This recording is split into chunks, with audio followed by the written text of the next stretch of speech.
control and show the public who is telling the truth.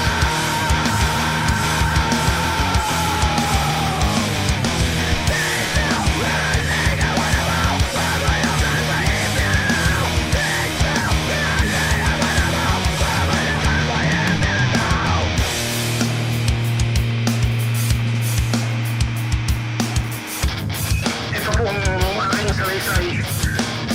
Ay marami pong mga tao na matutunggit. At ako po ay humingi ng tawad sa mga tao na to. Pero kailangan ko po sabihin yung katotohanan. Napakabigat po ng mga katunggitin ko rito. At ito po ay malalaman po natin ngayong umaga. At ako po ay in good faith. Sa lahat po ng mga senador nandito, sa ating mga sekretary at sa mga nandito po lahat.